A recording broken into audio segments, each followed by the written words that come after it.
Thank you so much. I'm excited to be with you all here on this super sunny Friday afternoon. I'm going to go ahead and get started, and I love any interaction. So if you all have any questions, you're welcome to put them in the chat.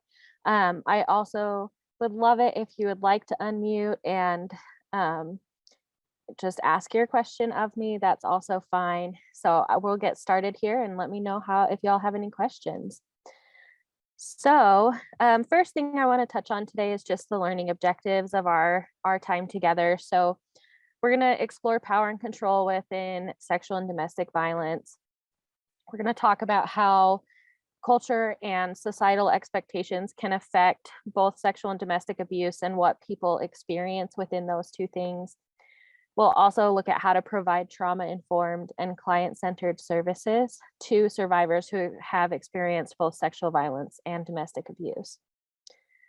So I want to start with the basics. When we look at sexual violence, it's an umbrella term. So this means that it covers a wide range of abusive behaviors that are sexual in nature, and it's an attempt to obtain a sexual act, any unwanted sexual act, or an act directed against a person's sexuality using coercion. And sexual violence can occur in any setting. So it's not something that is specific to certain areas or certain individuals. It can happen to anyone in a wide range of settings and experiences. When we're looking at who can experience sexual violence, it could be dating partners, married partners, maybe partners who are living together or not, acquaintances, friends, relatives, as well as strangers. And I want to share just some basic statistics with you all so that you can have an understanding of the prevalence of these types of violence within our communities. And nationally, nearly 1 in 4 men experienced sexual violence involving some form of physical contact during their lifetime, and more than 1 in 3 women experience sexual violence involving physical contact during their lifetime. So we know that this is happening. We know that it's prevalent. We also know, that our marginalized populations are more likely to experience these things. And so when we look at those numbers, about 26% of gay men and about 37% of bisexual men have experienced rape, physical violence, and or stalking by an intimate partner. About 47% of individuals who identify as transgender have been sexually assaulted in their lifetime. Our Native American population are 2 times as likely to experience rape or sexual assault compared to all other races. And individuals who are living with intellectual disabilities are 7 times more likely to experience a sexual assault in their lifetime. So it's really important not only that we talk about these topics in our day-to-day settings, but also understand how they're impacting our marginalized communities that may be more at risk and how we can make those changes. When we look at Utah, nearly 1 in 3 women will experience sexual assault and about 1 in 7 men. But only about 11.8% of women will report their sexual assault to law enforcement.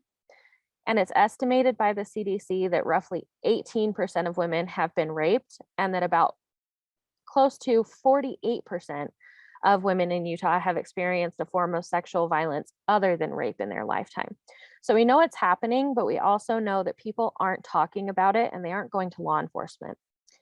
So the next topic we're going to also cover here is domestic violence. So domestic violence is also an umbrella term. It includes a lot of different behaviors. And when we talk about domestic violence, most people automatically think that it's a form of physical violence, right? That there is hitting or something of that nature. But domestic violence in its broad sense is a pattern of behaviors that are used by one partner to either maintain power and control or gain power and control over another partner in an intimate relationship.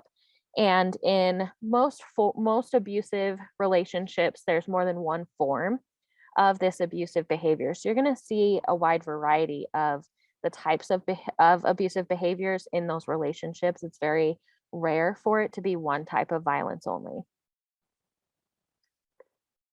When we're talking about domestic violence and domestic abuse, it could be experienced by dating partners, married partners, partners who are living together or not living together, as well as ex-partners, right? Nationally, we know that about 1 in 5 women and 1 in 7 men report experiencing severe physical violence from an intimate partner in their lifetime. And about 10% of women and 2% of men report having been stalked by an intimate partner. And this is a really important thing to talk about because stalking by an intimate partner in an abusive relationship actually is a very large risk factor for potential lethality in that relationship or after that relationship. It's also reported that about 1 in 5 women and 1 in 12 men have experienced sexual violence that is physical contact sexual violence by an intimate partner. So we also know that intimate partner violence can lead to murder suicides, and we know that about 70% of all murder suicides in the United States involve an intimate partner. And we know that over 84% of Native American women will experience some form of intimate violence during their lifetimes. And when we're looking at, again, our marginalized communities, right, we know that this creates a risk factor. So it's important to have those discussions. We also know that about 43% of people who identify as bisexual and 61% of people who identify as lesbian experience rape, physical violence, or stalking by an intimate partner in their lifetime. And transgender folks are more likely to experience intimate partner violence in public, right? So this is, this statistic was staggering to me to know that they not only are they part of a population that's more likely to experience this type of violence in general, but that they're more likely to experience this type of violence in public. And we also know that people who are living with an intellectual disability have a 40% greater chance at experiencing domestic violence in their relationships. So within Utah, about 1 in 3 women and 1 in 4 men have experienced some form of physical violence by an intimate partner. And in 2018, intimate partner violence accounted for 20% of all violent crime in the state of Utah. Between 2009 and 2016, just under 23% of homicide victims were killed by either a current or former intimate partner, a family member, or a roommate. And among these cases, approximately half were murder suicides. So now that we've kind of talked about the basics, I want to do some building blocks of how we can kind of look at changing these behaviors and changing these risks in our communities and in our families. And the first thing I want to touch on is consent.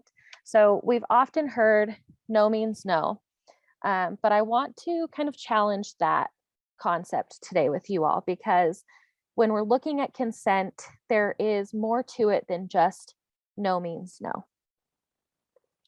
So consent in its basic form is an ongoing mutual agreement between partners about what they want to experience within a relationship. It can be talking about consent within a sexual relationship or just within a relationship day to day, right? There are so many forms of consent that we need to be using every day and honoring for those that we are interacting with. So the reason that we want to move away from no means no is because this is placing responsibility on one person in the relationship to either resist or accept an activity or a behavior. And what we want is for consent to be a proactive expression and not a reactive measure. It should be something that partners are able to talk about and communicate about regularly and openly so that they feel safe and confident in the relationships that they're building to have those conversations, right? So when we're looking at consent within an intimate relationship, there are some things we should consider, right? All partners should be able to talk openly.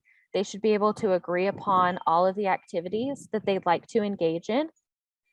They should feel safe and know that they can communicate about what they do and do not want, and also change their mind, right? They just because they said yes to one thing today does not mean that it's okay tomorrow, but it also means that they have that ability to change their mind. And they don't have to be afraid that if they change their mind that their partner is going to be upset at them. It's also important within these relationships to have conversations outside of those intimate moments to establish those boundaries, right? We want it to be a conscious choice and not something that we're reacting to in the moment.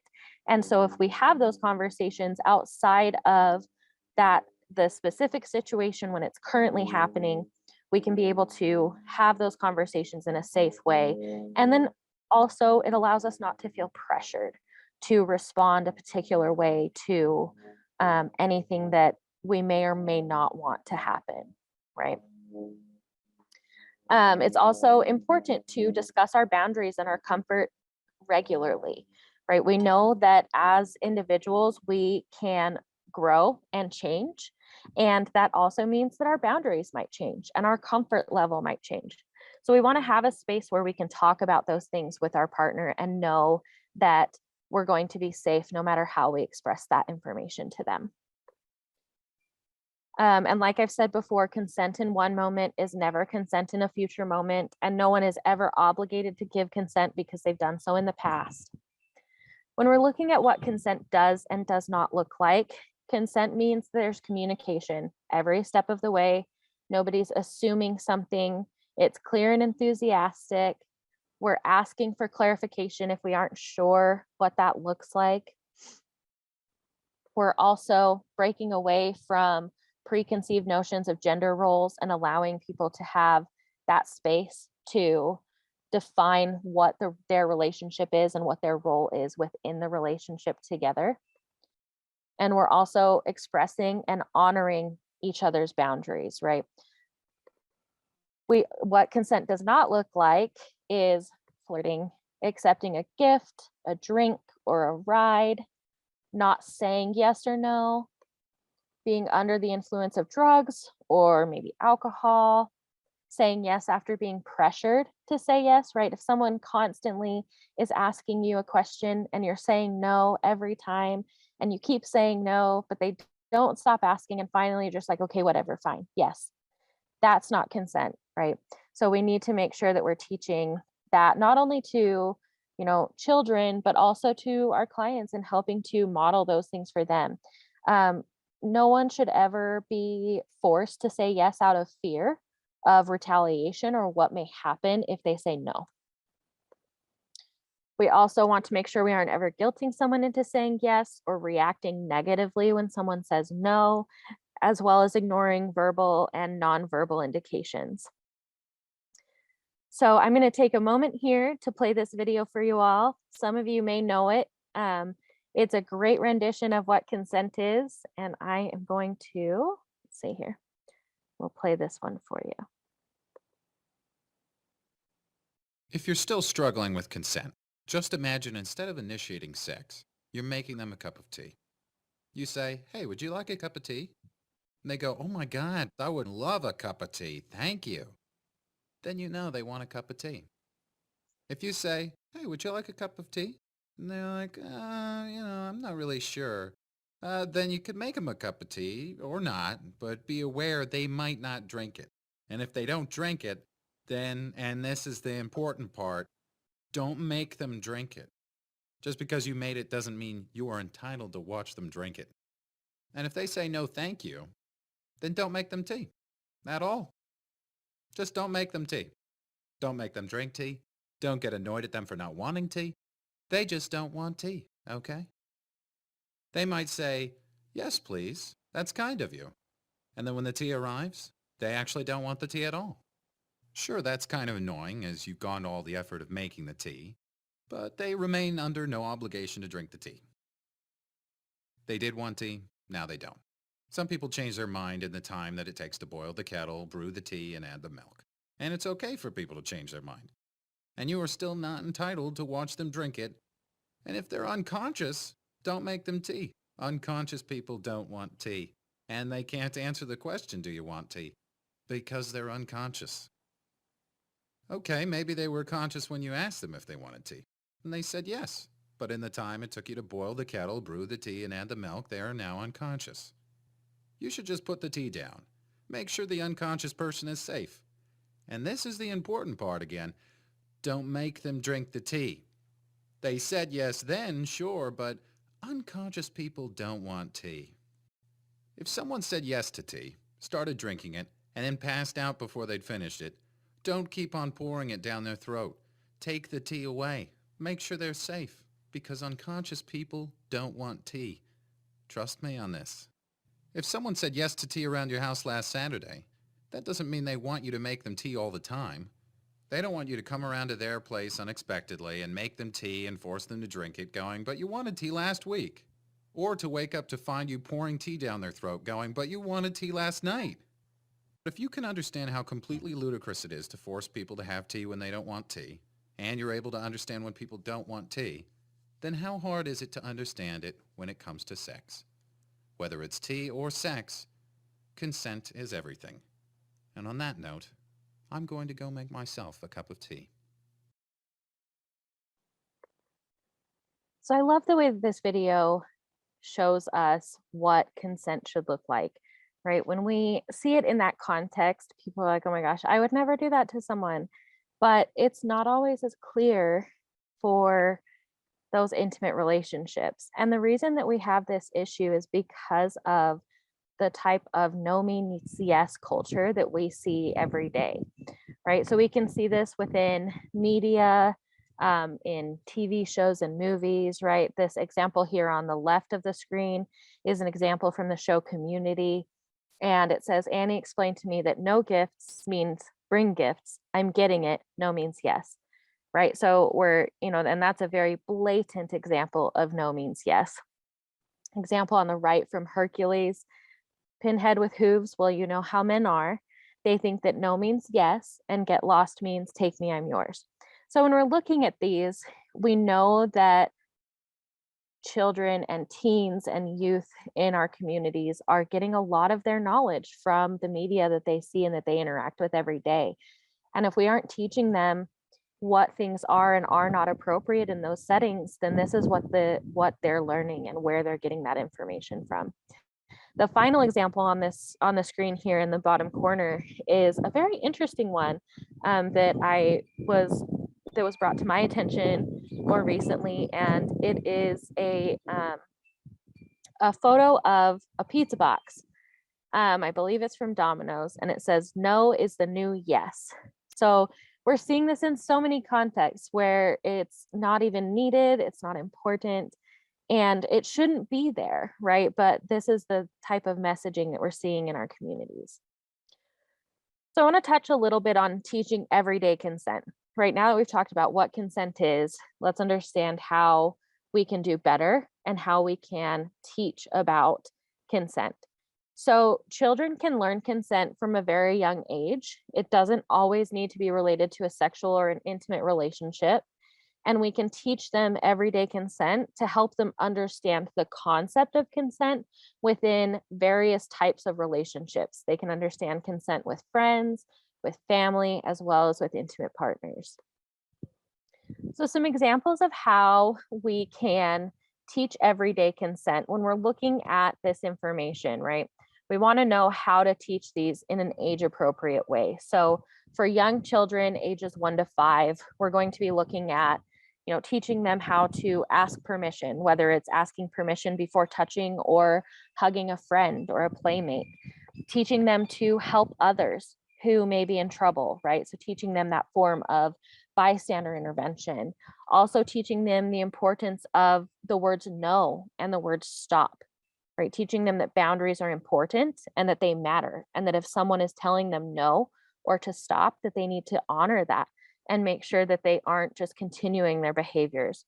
We want to make sure that we're giving them space to consent to behaviors. So never forcing them to hug, touch, or kiss someone, regardless of their relationship with that person, and encouraging them to talk about their gut feelings or their instincts if they're feeling uncomfortable, creating shared vocabulary and teaching them to use their own words as well as allowing them to talk about their body and teach them and encourage them to read other people's facial expressions and nonverbal communication, as well as helping them express feelings of hurt or feelings of being scared or sad, right? If we teach them that these emotions are normal and healthy, as long as they are addressing them in an appropriate way, we're going to teach them how to allow others to do that with them as well. And we can also model consent and empowerment for them so that they learn those skills. For older children, ages 5 to 12, we can talk about the way that their bodies are changing and how it's normal, and remind them that what they're going through is natural. And also giving them that continued space to talk about what feels good and what doesn't, and maybe those emotions that they're feeling. Begin to break down more about consent, teach them how to use safe words during play, right? If they are at a play date and they want to tell you they're ready to go home, but they don't want to be rude, right? Giving them a phrase or a word that they can tell you so that they know, okay, if I don't feel safe, I can say this to, one of my parents, and they'll know that it's time for me to leave. Also teaching them, that they should not be teasing their friends, or making sure that we aren't teasing them for their friendships or for having crushes. Also allowing them to um, learn how to look for opportunities to help people. So continuing that um, explanation of bystander intervention, as well as respecting and discussing what they know and helping them interpret what they see every day, as well as encouraging them to continue to watch facial expressions and emotional responses from their friends and those nonverbal communication cues, and allow them the space to be aware of their own feelings and behaviors, and teach them that their behaviors affect others and can have an important impact on those conversations and those friendships with those that they care about. And moving forward to that final category, teens and young adults, right? We want to talk about self-esteem and helping to build that. Continue teaching them about good touch, bad touch, helping to explain that the hormones and the changes in their body are still normal and a part of growing up. And at this point, you can start talking about beginnings of romantic relationships, continue to have the sex conversations and sex talks with them when it's appropriate.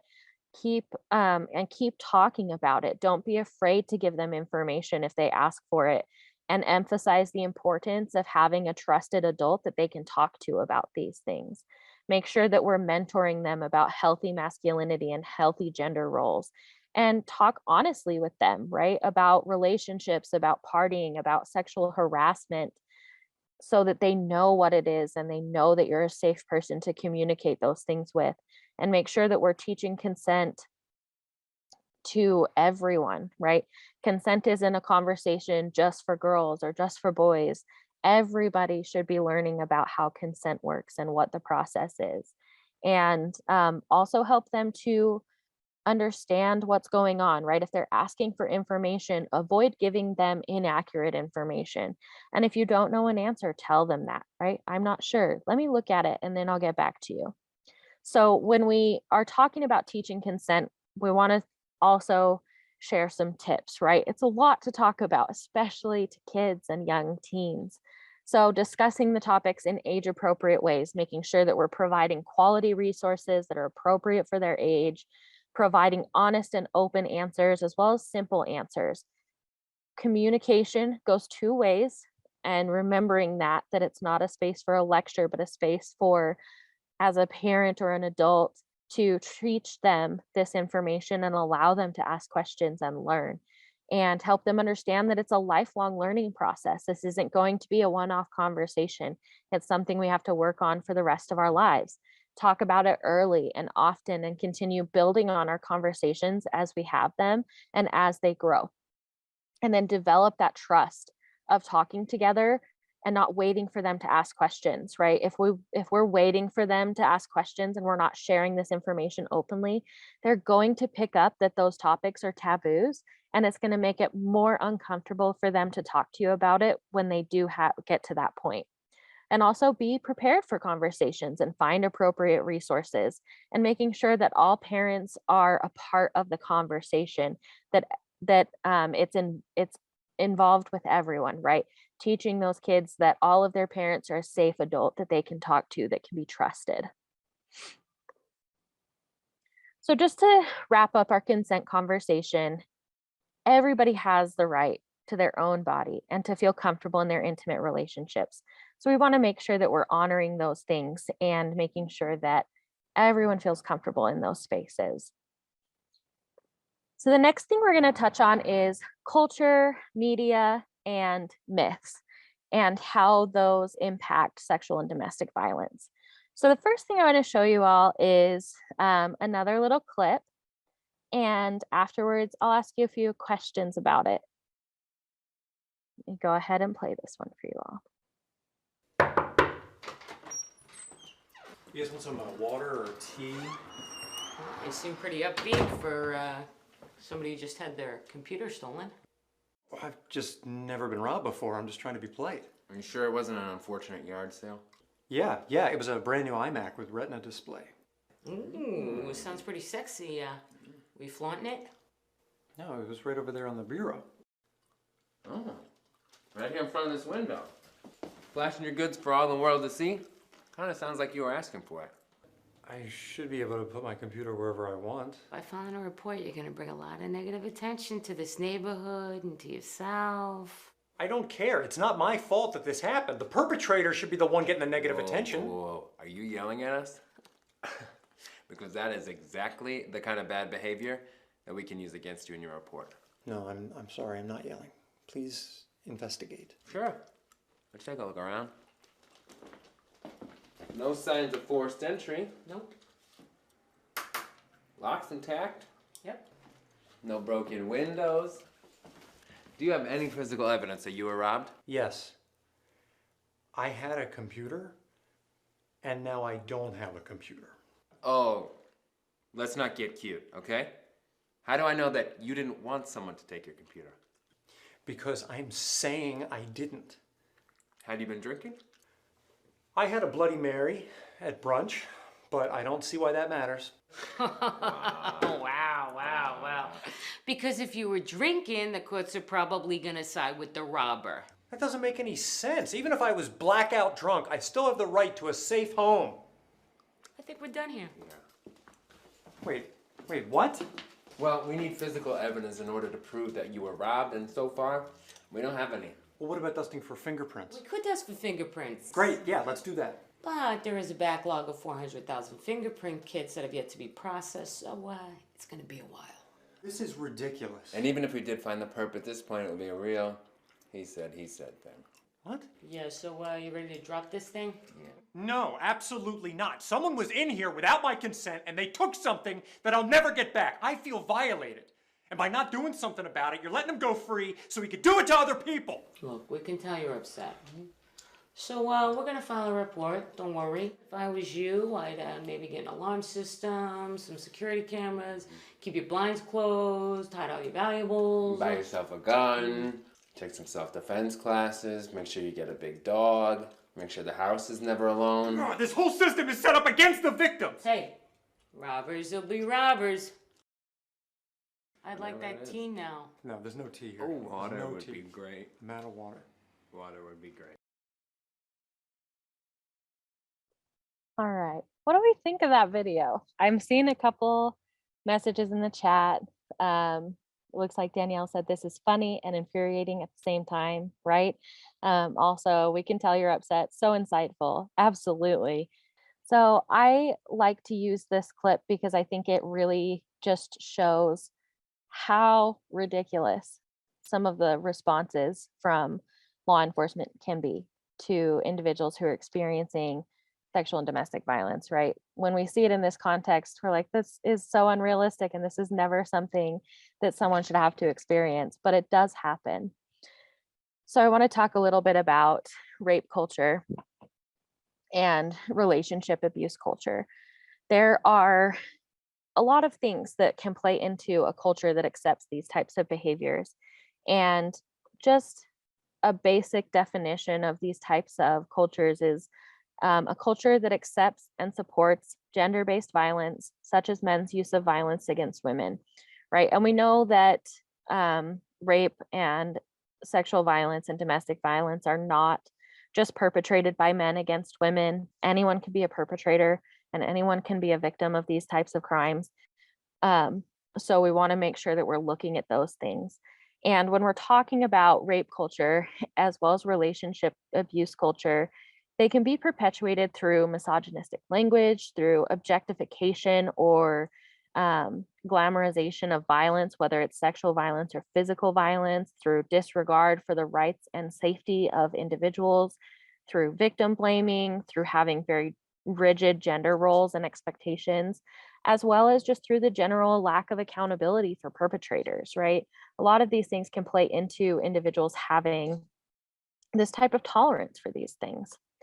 And we know that perpetrators are using abusive behaviors to gain or maintain power and control over another person. And society's attitude about sexual violence still maintains a sexual element. It's not just about power and control. And it's important to change this, because if we don't, then we're never going to get to a place where people understand that these types of violence are about power and control and not about the act itself. And it's also important as we move through our day-to-day lives, we want to talk about asking ourselves, is this an accurate or healthy view of sex or of a relationship? I just saw something pop into the chat, so let me take a look here. Okay, it says, as a victim advocate who works with law enforcement, I just want to say that most officers do not respond in that way or anything close. It's hard for them as well when they know something has happened, but they know it will not hold up in court, or the victim will be victimized further by defense attorneys on the stand. Absolutely, right? And I don't share that video in the sense that that's how they respond, right? Obviously, some people will, but it's not as common as people think. It's more to show how that societal view of sexual violence is just ridiculous, right? So it's not about law enforcement not responding appropriately, and it's more about that society talks about sexual violence as this sense of like, oh well, it's just your word against theirs, and we don't know who's really, the perpetrator, and we don't really know who's the victim. So it's more to just shed light on that aspect of our culture and our societal view. And I will also say I have worked with phenomenal law enforcement in my time. I've been in this field for almost a decade now, and the officers and detectives who are assigned to these cases are amazing. I've had so many. They're so trauma informed and really put those victims and survivors first. So it's more about that connection and building those relationships between organizations, whether it's advocacy within the community or the systems and law enforcement, and making sure that we really provide those services as a wraparound support to our survivors instead of just focusing on one system or the other, right? Let's see. Yeah, absolutely. So people do have that misconception, right? Because when we're looking at these types of things in the media, we're seeing the bad, right? Media has a tendency to portray the bad things, and we don't always talk about the good things. And I think in my experience, the easiest way to build those better relationships, if you may have a law enforcement agency that doesn't respond as well as maybe you would like to, a lot of it is just that conversation and building those relationships, right? Going to them and saying, hey, this is our organization. This is what we can do to support the people that are reporting things to you. And this is how we can make a difference for them and for you. And then asking them the same, right? What can you do in support of our organization, or how can we work more together? And a lot of it really is just that relationship building and that understanding between different agencies to help make that process go smoother. So we have about 15 minutes. I want to make sure I get through these. So I will drop this link in the chat for you all. This is just an example about the next topic that we're going to chat about. Let's see if it will let me. Maybe not. I will drop that in the chat momentarily. But the next thing I want to touch on just a little bit is toxic masculinity. And it's often used as a catch-all term to describe behaviors of men or masculine identifying individuals. And I want to talk about how this can be damaging, not only toxic masculinity as its own issue, but in the sense of using it as a catch-all term, right? It is absolutely possible for individuals to express their masculinity without being toxic and without engaging in behaviors that can be dangerous or harmful. But it's also important to understand that when it's taken to an extreme, it can cause a lot of damage within society and also for young boys or individuals who identify as masculine. So the images on this screen here are just an example of how toxic masculinity can be seen within media. These images I pulled from a Google search, right? And I did not Google search toxic masculinity. I just typed in masculinity. And these are the types of things that came up the most, right? There were some in there that were good depictions, but the important thing is this is what the young people in our society and who are using the internet and social media regularly, this is what they're seeing and this is what they're being exposed to. And this is why it's important to understand those differences between toxic masculinity and healthy masculinity so that we aren't giving them these unrealistic views of who they should be or how they should be acting. So when we're talking about toxic masculinity, it's the adherence to a limiting and potentially dangerous set of standards set by society for men and masculine identifying individuals. This can include mental toughness, physical toughness, being aggressive, being stoic and not displaying any emotions or feelings unless it's that anger or aggression, heterosexism or discrimination against individuals who aren't heterosexual, self-sufficiency, and emotional insensitivity. So we can see how these themes as a whole can be really damaging to individuals. And so when we talk about that toxic masculinity, we're talking about taking things to an extreme and a potentially dangerous level of, showing that strength. So I want to talk a little bit here. My activity doesn't quite work very well via Zoom. It's much better in person when I have another facilitator with me.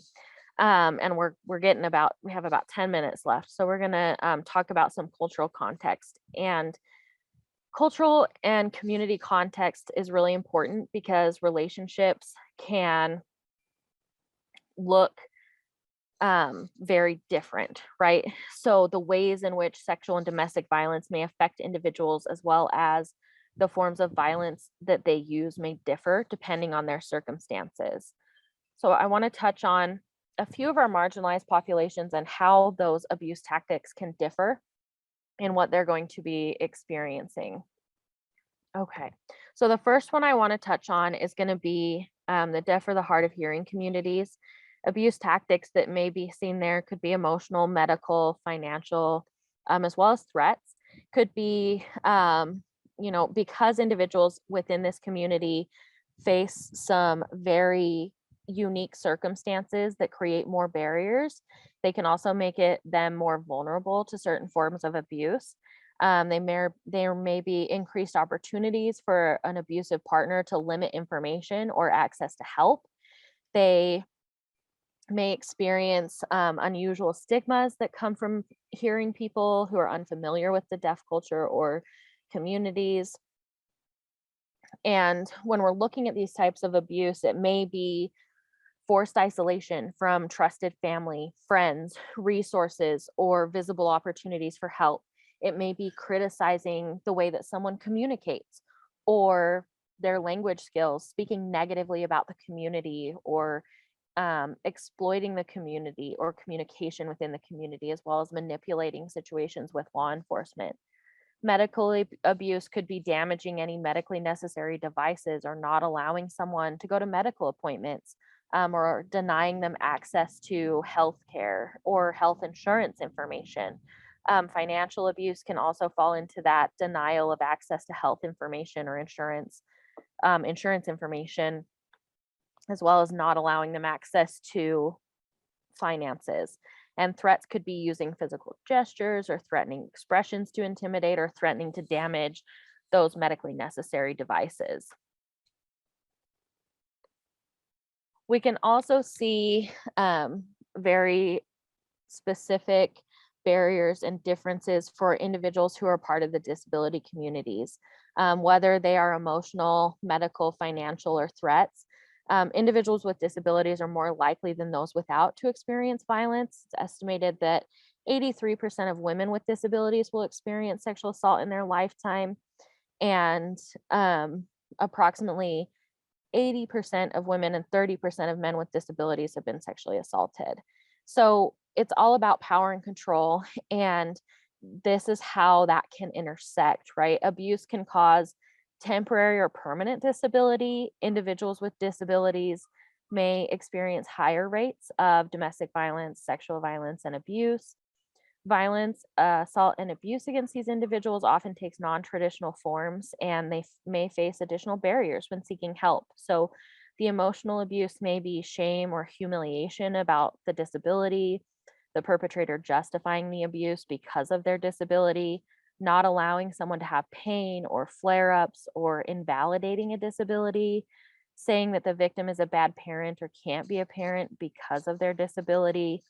Medical abuse could be refusing to assist with medically necessary life tasks, withholding medication or over medicating, mixing medications that should not be mixed, refusing or withholding medical care, destroying medically necessary devices, withholding social security or disability checks, or not allowing access to money accounts or health insurance.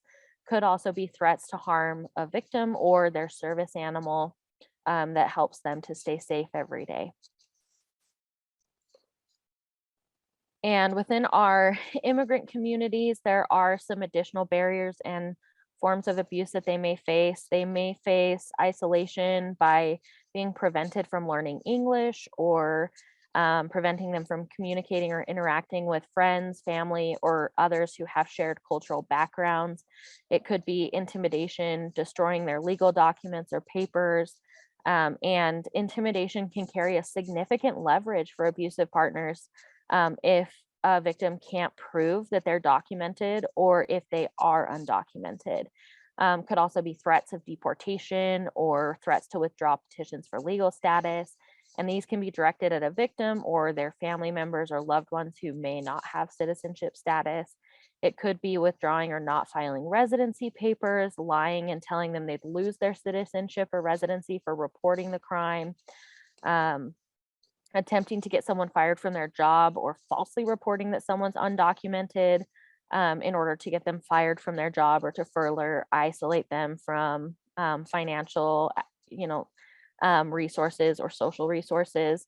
It could also be leveraging children, so threatening to hurt them or take them away, or using the unfamiliarity with the US legal system to keep someone from reporting, and not allowing them access to medical care, or telling them that they may be deported if they seek medical care, right? A lot of these things are not seen by individuals who are not a part of these marginalized communities.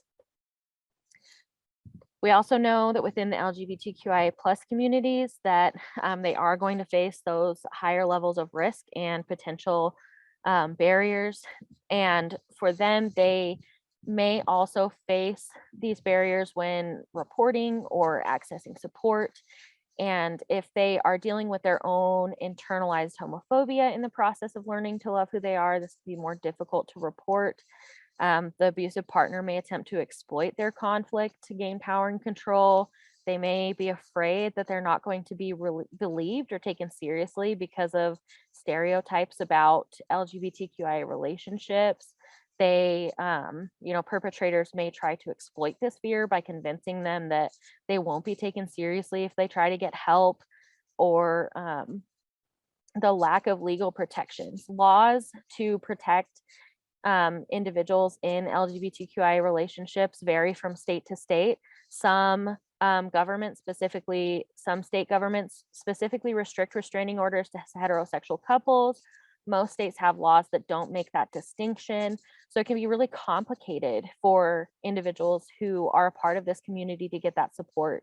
They may also face a loss of community if they're isolated from their community because of the fear of disclosing, or the fact that it's a small community most often, and no one would support them if the abuser is well liked, right? There are a lot of things that can go into these types of relationships and these types of abuses. So, all right. And are there any questions so far before we talk about the differences between abuse in sexual assault versus sexual violence within a relationship? Okay. We have just a couple minutes, so I'm going to just go through this briefly. But the last thing I really want to touch on is why sexual violence is different within an abusive relationship. So we know that media, when we're looking at these types of violence, it's important to understand how that abusive act is going to be defined. For individuals in these relationships that are abusive, society and media often show rape as non-consensual between strangers, and the complex emotions that are tied to these relationships that were built on true feelings can make it really hard for someone to define a partner as a rapist. And so can culture and understanding of consent. Sexual violence within abusive relationships also has the potential for higher levels of injury, as well as the risk for multiple assaults. It also means that there is a higher level of anal and oral assaults that can cause more injuries. It can also cause more risk of sexually transmitted infections. Financial dependency has a really big role that it plays in an individual's capability to leave a relationship or to define a relationship as abusive. And we also know that there's a potential for high lethality in these relationships as they're ongoing, as well as continued psychological effects for individuals who are in these relationships long term. So I also want to touch just briefly on how we change, right? So there's a lot that we can do, but the most important thing is to focus on trauma-informed approaches. And I know this is something that people talk about regularly, but when we're looking at trauma-informed approaches, it really is the building blocks to helping people feel safe in the services that we may offer. So providing them with that physical safety, psychological safety first, it has to be the highest priority. Creating organizations and operations that are based on trustworthiness and transparency for survivors. Peer support, both for our survivors as well as the staff, right? So we're coming to them as equals, and they're not going to be less than because we are an advocate. We also work collaboratively, right? They are going to be at the same level as staff, and we're going to treat them as the experts in their relationships because they are, and we are not. And we also want to make sure that we focus on empowerment, voice, and choice, and understand that they're going to make the decisions that are the safest for them in those situations, as well as understanding historical, cultural, and gender issues that may also be impacting the experiences that they're having within the various systems that they may be interacting with, or with other individuals who they have within their family. So the last thing I have for you all is just my contact information if you have any questions or like any additional resources. And I'm also here to answer any questions if you have any. But I really appreciate the time to be with you all here today on this Friday afternoon. Thank you all. If you come up with any other questions later, if you'd like to collaborate on something, feel free to reach out.